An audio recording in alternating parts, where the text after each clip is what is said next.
காலை நேர பிரதான செய்திகள். செய்திகளின் ஊடாக நர்மதா சிறில் முதலில் தலைப்பு செய்திகள். எரிபொருள் நெருக்கடியால் மரக்கறிகளின் விலை அதிகரிப்பு. புதிய கல்வி சீர்திருத்தம் தொடர்பில் வெளியான தகவல். கமாஸ் அமைப்பின் நிதி பொறுப்பாளரை வீழ்த்தியது இஸ்ரேல். இனி விரிவான செய்திகள். இலங்கையில் தற்போது ஏற்பட்டுள்ள எரிபொருள் நெருக்கடி மரக்கறிகளின் விலையிலும் தாக்கம் செலுத்தியுள்ளது. அதன்படி இன்றைய மரக்கறி விலை பட்டியலுக்கு அமைய மரக்கறிகளின் விலையில் சற்று அதிகரிப்பு ஏற்பட்டுள்ளது. 1 கிலோகிராம் கோவா நுவரெலியாவில் 150 ரூபாவிற்கும் கெப்பட்டிபொளையில் 120 ரூபாவிற்கும் விற்பனை செய்யப்பட்டது. போஞ்சு 1 கிலோகிராம் கெப்பட்டிபொளையில் 200 ரூபாவிற்கு விற்பனை செய்யப்பட்டதுடன் உருளைக்கிழங்கு 1 கிலோகிராம் நுவரெலியாவில் 260 ரூபாவிற்கும் கெப்பட்டிபொளையில் 160 ரூபாய் முதல் 250 ரூபாய் வரையிலும் விற்பனை செய்யப்பட்டது. இதேவேளை பீட்ரூட் 1 கிலோகிராம் நுவரெலியா மற்றும் கெப்பட்டிபொளையில் 120 ரூபாவிற்கு விற்பனை செய்யப்பட்ட நிலையில் கரிமிளகாய் 1 கிலோகிராம் நுவரெலியாவில் 350 ரூபாவிற்கும் கெப்பட்டிபொளையில் 340 ரூபாவிற்கும் விற்பனை செய்யப்பட்டது. கெப்பட்டிபொளையில் கத்தரிக்காய் 1 கிலோகிராம் 300 ரூபாவிற்கும் லீக்ஸ் 1 கிலோகிராம் 180 ரூபாவிற்கும் தக்காளி 1 கிலோகிராம் 100 ரூபாவிற்கும் விற்பனையாகின. 6ஆம் வகுப்பு கல்வி சீர்திருத்தம் 2027ஆம் ஆண்டில் தொடங்கப்பட உள்ளதாகவும் அது தொடர்பான அனைத்து பாடத்திட்டங்களும் சிறப்பு குழுக்கள் மூலம் முழுமையாக மீளாய்வு செய்யப்பட்டு வருவதாகவும் கல்வி சீர்திருத்தத்திற்கான நாடாளுமன்ற உட்குழு தெரிவித்துள்ளது.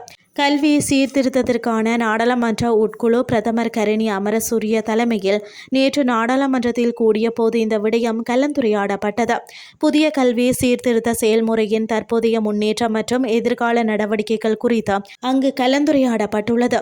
இதற்கிடையில் 2026ஆம் ஆண்டில் தொடங்கப்பட்ட 1ஆம் வகுப்புக்கான புதிய கல்வி சீர்திருத்த செயல்முறையின் முன்னேற்றம் எதிர்காலத்தில் கண்காணிக்கப்படும் என்று அதிகாரிகள் தெரிவித்துள்ளனர். மதிப்பீடுகள் மற்றும் ஆய்வுகள் தொடர்பான பரிந்துரைகளை பெறுவதற்காக வெளிநாட்டு வள நபர்களின் பங்கேற்புடன் ஒரு சிறப்பு குழுவும் நியமிக்கப்பட்டுள்ளது.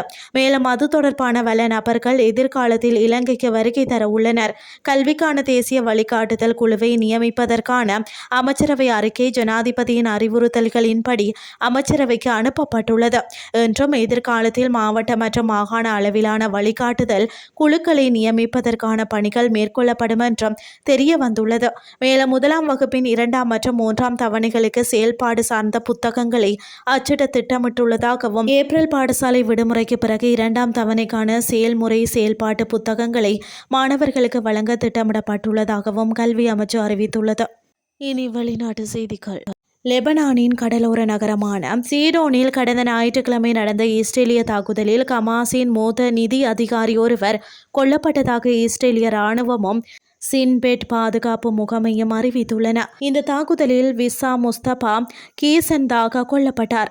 இவர் கமாஸுக்காக உலகளவில் நூற்றுக்கணக்கான மில்லியன் டாலர்களை திரட்டும் பணியில் ஈடுபட்டிருந்தார் என்று சின்பெட் தெரிவித்துள்ளது.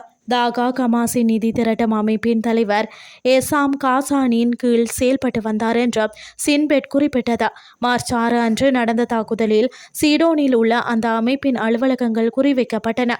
தாகா மற்றும் பிற கமாஸ் செயல்பாட்டாளர்களால் திரட்டப்பட்ட நிதி பயங்கரவாதத்திற்கும் இராணுவ பலத்தை அதிகரிப்பதற்கும் இராணுவ பிரிவில் உள்ள செயல்பாட்டாளர்களின் சம்பளத்திற்கும் பயன்படுத்தப்படுகிறது என்று சின்பெட் மேலும் தெரிவித்துள்ளது.